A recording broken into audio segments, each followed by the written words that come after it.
खड़ा करते हो शरीर को, बर्फ में गलाते हो शरीर को, उससे क्या भगवान मिलेगा? भगवान कैसे मिलेगा? भगवान तो बोलता है मैं तो तुम्हारे ही बीच में रहता हूं, तुम मुझे नहीं देखते, मैं तो हरदम तुम्हारे साथ हूं। मां तवसा तुझे मन में, तू गोली वृंदावन में। लोग जाते हैं वृंदावन में ढूंढने, बोला मैं तो बसूं तेरे मन में, मैं तो तेरे मन में बैठा हूं, तू अंदर झाती लगा के देख, तू ही ज्योत स्वरूप है, मन तू ज्योत स्वरूप है, अपना मूल पछाणे, हर जी तेरे नाल है, गुरमती रंगमा। विकार तुम पूछते हैं, कामना नहीं हटती, इच्छा नहीं हटती, गुरु को बिठाल दो, कामना आएगी नहीं। सरल साधन तुमको रोज बता रहे हैं, गुरु की कृपा बरस रही है, तुम उसके पास आओ, नहाओ। बोला काम क्रोध मद लोभ मोह का छत्र हटा सर से, फिर प्रेम नीर में भीग बावरे। प्रेम नीर में भीग जाओ, प्रेम नीर में भीग बावरे, अंदर बाहर से ऐसे भीग जाओ, ऐसे मिक्स हो जाओ, पानी में मिली जैसे नमक तली। हम राम में ऐसे रम जाएं, ऐसे परमात्मा में रम जाएं जो कोई तुमको पहचान न सके। शिला की बात आती है, एक शिला थी जंगल में, बहुत चमकती हुई थी, और उसमें आकर के सब लोग अपना चित्र देखते थे, जैसे आईने में तुम अपनी शक्ल देखते हैं। जो भी जानवर थे, पशु पक्षी थे, सभी उस शिला में अपना दीदार करते थे। एक दिन किसी ने शिला से कहा, लोग तो तेरे में दीदार करते, तू किसको प्रेम करती है? उसने बोला मैं तो मोर को प्यार करती हूं, मयूर को, मुझे मयूर बहुत प्यारा है। बोला प्यार करती हो तो फिर उसमें फना हो जाओ। तो वो मयूर का ध्यान करते करते करते करते मयूर का रूप बन गई। फिर जितने जंगल के जानवर आते थे, पशु पक्षी आते थे, उनको उसमें अपना अक्स नहीं दिखाई देता था, उस शिला में उनको मयूर दिखाई देता था।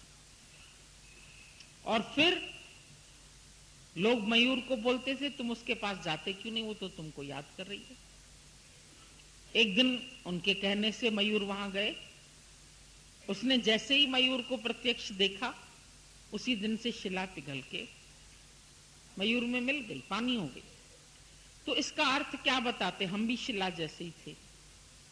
इसमें कईयों के चित्र थे, सब संबंधियों के, माया वालों के, घर वालों के, पड़ोसियों के, सहेलियों के, बिजनेस के, दुकान के, माया के, सब अक्स पढ़ते थे। कभी अंदर दिल में आवाज आती है, हमारा भी तो कोई प्रियतम होना चाहिए। ये तो सब जानने वाली चीजें आज हैं कल नहीं रहेंगी। जो पदार्थ हैं तुम्हारे पास वो आज हैं कल चले जाएंगे। तो तुम इन पदार्थों को देख रहे हो, इनको प्यार कर रहे हो, तुम्हारा प्रियतम कौन है? मन को तलाश होती है, ऐसा सतगुरु मिले, ऐसा रहबर मिले, ऐसा रहनुमा मिले, मिल जाता है। ढूंढने से नहीं मिलता है, अंदर की तलब से मिलता है। दिल में थी आरजू, पड़े रहा मिल गए। खुदा खुद आता है, भक्त का भी भगवान को चिंतन होगा, उसका सफल क्यों न जीवन होगा। भक्त भी भगवान की तलाश में ही देखता है कौन सा ऐसा साफ दिल है, पवित्र हृदय है, जहां पर मैं अपना आसन जमा लूं। भगवान को भी साफ दिल चाहिए। कबीरा मन ऐसा निर्मल भया, जैसे गंगा नीर, पाछे लागा हरि फिरे, कहत कबीर कबीर। फिर हमको भी जैसे उसको मयूर मिला, हमको सतगुरु मिलता है। उसके बाद जितने रिश्तेदार, नातेदार, लोग, मायावी, सब देखते रहे ये तो गुरु का रूप बन गई है। इससे क्या बोले, इससे जब बात करो ये तो पागल है, ये तो गुरु गुरु करती रहती है, गुरु ऐसा गुरु ऐसा गुरु ऐसे। क्या इनको मिल गया, पागल हो गए हैं।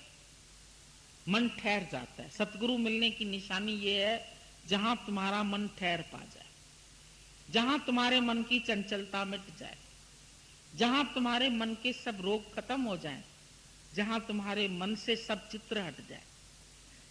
किसी का चित्र दिल में बाकी न रहे, ये मेरा है, ये मेरा है, ये मैं, चाहे जड़ चाहे चेतन, कुछ मेरा नहीं, न मैं हूं न मेरा है।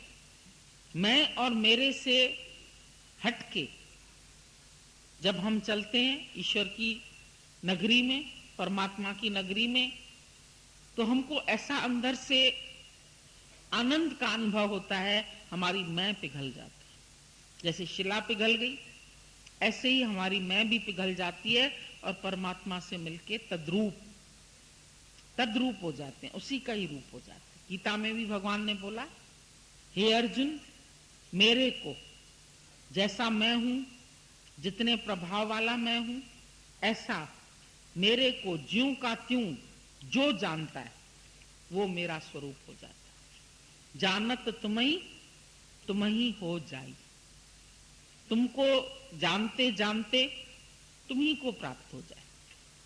भगवान का चिंतन करते करते तुम भगवान से तद्रूप हो जाओ, एक रूप, कोई अलग नहीं कर सकता है। पिक्चर के गाने चलते हैं, दो जिस्म मगर एक जान है हम, ओ मेरे सनम ओ मेरे सनम। दो जिस्म दुनिया में दिखते हैं लेकिन जान एक है। और ये जान किसकी है? ये जान गुरु पर सदके वार देते हैं हम। क्या दें गुरु को? आज तुम सब इतने फूल लेके आए, हम तो तुम सबको देखते, तुम ऐसे सुंदर खिले खिले फूल है जो कभी मुरझाएंगे भी नहीं। इनको रखने के लिए हमको जगह चाहिए, लेकिन तुम तो दिल में बैठ गए, ऐसी जगह बैठ गए जहां से निकलेंगे ही नहीं। ऐसे बढ़िया प्यारे प्यारे फूल हो जिनकी सुगंध सारी दुनिया ले रही है, यही फूल हमारे अर्पण हो जाएं, गुरु के बन जाएं, गुरु जैसे हो जाओ, तो सारी दुनिया तुम्हारे में भी गुरु का अक्स देखे। जिससे मिलो उसको ये आत्मक प्यार दो, जिससे मिलो दिल से आशीर्वाद दो। किसी का ऐब नहीं देखो, किसी को ठोकर नहीं लगाओ, किसी के बुराई का चिंतन नहीं करो। ये सब बातें तुमको ईश्वर से दूर करने वाली, और अभिमान कभी नहीं करना। कल भी मैंने तुमको बोला था, ज्ञानी नहीं बनना, प्रेमी बनना। कभी भी भूले से अगर तुम लोग सोचो लिख ले हम भी ज्ञानी बन जाएं, वेद शास्त्र हमारे नाम से लिखे जाएं, ज्ञानी कभी नहीं बनना। ज्ञानी बहुत पापी होते हैं, उनके पास शास्त्रों का ज्ञान होता है, लेके शास्त्र बैठ जाते हैं। शास्त्र क्या है? हमारे गुरु ने बोला ये मरी हुई मक्खियां हैं, बुरा लगे तुम्हें तो लगे, हम सच्ची बात बता रहे हैं, उससे तुम्हारा उद्धार नहीं होने वाला है। जब तक तुमको सतगुरु नहीं मिलेगा तब तक तेरा कल्याण नहीं होगा। ये सब पोथियां बाद में हुई।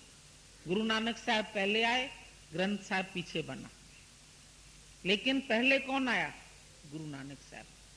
और आज उसको कोई नहीं जानता है, सब किताब रख के उसकी पूजा करते हैं। उसमें जो लिखा है, हम बोलते हैं क्या तुम उसमें जानते हैं उसमें क्या लिखा है? किसी गुरु ने तुम्हें समझाया? उसमें लिखा पड़ा पूरे गुरु का सुन उपदेश। तुम तो पढ़ उपदेश, तुम तो उपदेश पढ़ रहे, सुन, काम से सुन, ऐसा कोई गुरु तुझे मिले। और काचे गुरते मुक्त न हो, ये भी समझ लेना, कच्चे और पक्के की भी पहचान दी उसने।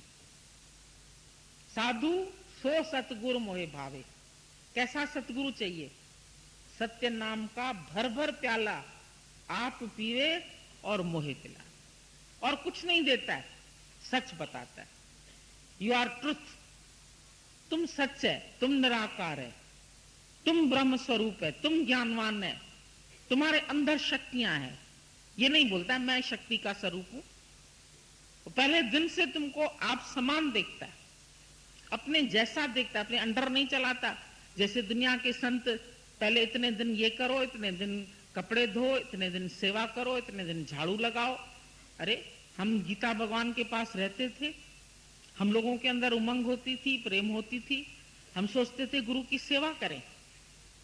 मन हटने का नहीं करता था, लगता था आजीवन इनके चरणों में पड़े रहे।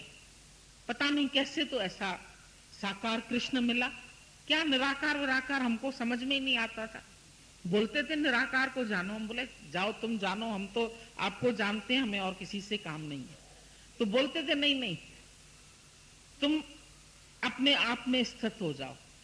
हमने बोला जब तक आप हैं तब तक तो हम नहीं होंगे स्थित। हम आपके घर में रहें, आपका झाड़ू लगाएं, पोछा लगाएं, काम करें, सेवा करें, इस शरीर से आपकी सेवा हो, जो कुछ बन पड़े वो खिलाएं बनाएं, बहुत अच्छा लगता था। हटने का मन